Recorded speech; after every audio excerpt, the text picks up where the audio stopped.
Assalamualaikum warahmatullahi wabarakatuh.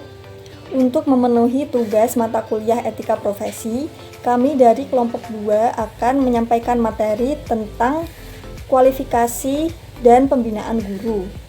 Kelompok 2 ini beranggotakan saya serta Sakarisma dan teman-teman saya. Halo, perkenalkan, nama saya Dodo. Saya Muhammad Alimar. Saya Anissa Prajapti. Saya Riza Maminur Afisya dengan Di sini saya akan menyampaikan materi tentang pengertian kualifikasi guru. Dalam Kamus Besar Bahasa Indonesia, definisi kualifikasi adalah keahlian yang diperlukan untuk melakukan sesuatu atau menduduki jabatan tertentu.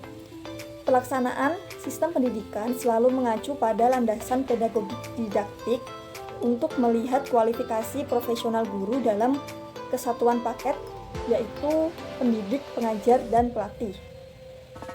Sahirtian membedakan kualifikasi guru menjadi dua, yaitu kualifikasi personal dan kualifikasi profesional.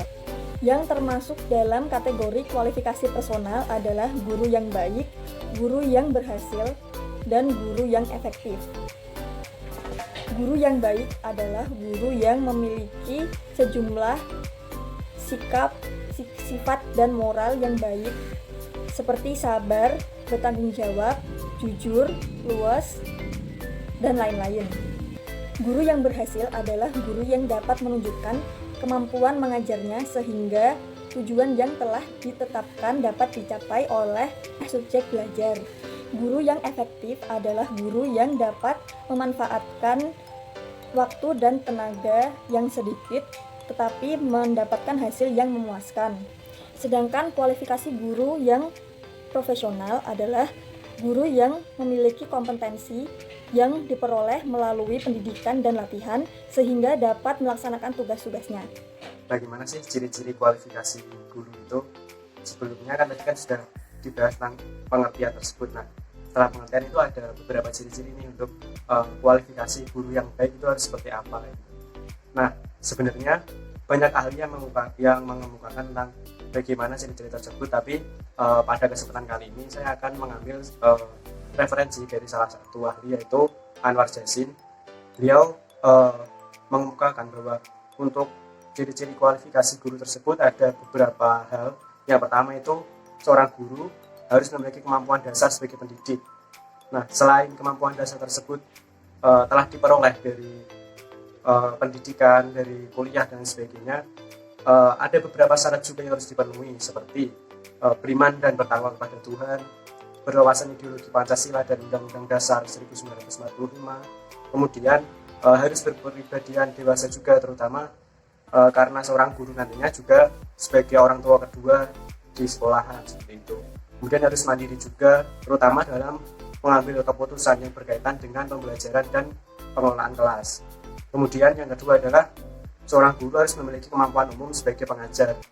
Untuk yang pertama tadi kan kemampuan dasar, kalau yang kedua ini kemampuan umum. Nah, sebagai pengajar, seorang guru di samping memiliki kemampuan dasar sebagai pendidik juga perlu dan harus memiliki kemampuan umum sebagai prasyarat untuk mencapai kemampuan khusus tersebut. Nah, kemampuan umum tersebut antara lain ilmu pendidikan atau pedagogik dan metodik umum, psikologi belajar, ilmu keguruan lain yang relevan dengan jenis pendidikannya. Kemudian bahan kajian akademik yang relevan dengan isi dan bahan pelajaran kurikulum yang diajarkannya. Kemudian materi kurikulum juga harus relevan. Selain itu, kemahiran pembelajaran dan pengelolaan kelas juga harus dikuasai oleh guru sebagai kemampuan umum. Terus untuk yang C, yang terakhir, yaitu kemampuan khusus sebagai pelatih. Kemampuan khusus ini bertujuan untuk melatih para siswanya agar terampil menguasai materi pelajaran, terutama mata pelajaran yang membutuhkan keterampilan langsung dari siswa. Karena itu, untuk memperoleh kewenangan mengajar, guru berkewajiban menjabarkan program pembelajaran yang tertera dalam rancangan kurikulum ke dalam sistem belajar yang lebih bersifat operasional. Untuk mempermudah dalam proses belajar mengajar, para guru diminta memiliki keahlian khusus dalam mendesain pengajaran secara mandiri. Seperti itu. Selanjutnya adalah pembinaan guru. Dalam berbagai perpustakaan, baik Indonesia maupun perpustakaan asing, pembinaan guru sering diistilahkan sebagai supervisi. Nah, secara terminologis, pembinaan guru adalah serangkaian usaha yang berupa bantuan kepada guru. Bantuan tersebut berupa layanan profesional yang dilakukan oleh kepala sekolah, pengawas sekolah, pemilik sekolah, dan tenaga ahli lainnya. Nah, dengan tujuan untuk meningkatkan hasil belajar dan proses belajar peserta didik. Nah, jika yang dimaksudkan pembinaan guru sesungguhnya adalah supervisi, maka banyak pakar yang memberikan pengertian yang berbeda namun dengan isi atau inti yang sama. Nah, misalnya kurikulum 75 memberikan batasan supervisi sebagai bantuan kepada staf untuk mengembangkan situasi belajar yang lebih baik. Nah, kemudian Adams dalam bukunya memberikan batasan supervisi sebagai perencanaan program perbaikan pengajaran. Nah, berdasarkan pengertian tersebut, nyatalah bahwa pembinaan guru atau supervisi adalah pertama, serangkaian bantuan yang berwujud layanan profesional. Yang kedua, layanan profesional tersebut diberikan orang yang lebih ahli seperti halnya kepala sekolah, pengawas sekolah, terus dan tenaga ahli lainnya yang bertujuan untuk meningkatkan proses belajar dan hasil belajar peserta didik. Nah, maksud layanan profesional adalah agar dapat meningkatkan kualitas proses dan hasil belajar sehingga tujuan pendidikan yang telah direncanakan bisa tercapai dengan baik. Nah, selanjutnya ada tujuan pembinaan guru, yaitu untuk meningkatkan kemampuan profesional guru dalam meningkatkan proses dan hasil belajar melalui pemberian bantuan terutama yang bercorak pada layanan profesional kepada guru. Jika proses belajar meningkat, maka diharapkan hasil belajar juga akan meningkat. Dengan demikian, rangkaian usaha pembinaan profesional guru akan memperlancar pencapaian tujuan kegiatan belajar tersebut. Itu menurut Dikbud tahun 1986. Nah, dalam rumusan yang lebih rinci, tujuan pembinaan guru menurut Jaja Disastra yaitu yang pertama, memperbaiki tujuan khusus mengajar guru dan belajar siswa. Yang kedua, memperbaiki materi atau bahan ajar dan kegiatan belajar mengajar. Yang ketiga, memperbaiki metode mengajar. Yang keempat, memperbaiki penilaian atas media. Yang kelima, memperbaiki penilaian proses belajar mengajar. Yang keenam, memperbaiki bimbingan siswa atas kesulitan belajarnya. Dan yang ketujuh atau yang terakhir, memperbaiki sikap guru atas tugasnya. Nah, selanjutnya ada fungsi-fungsi pembinaan guru. Yang pertama, memelihara program pengajaran sebaik-baiknya. Yang kedua, menilai dan memperbaiki faktor-faktor yang mempengaruhi hal belajar. Yang ketiga, memperbaiki situasi belajar anak-anak.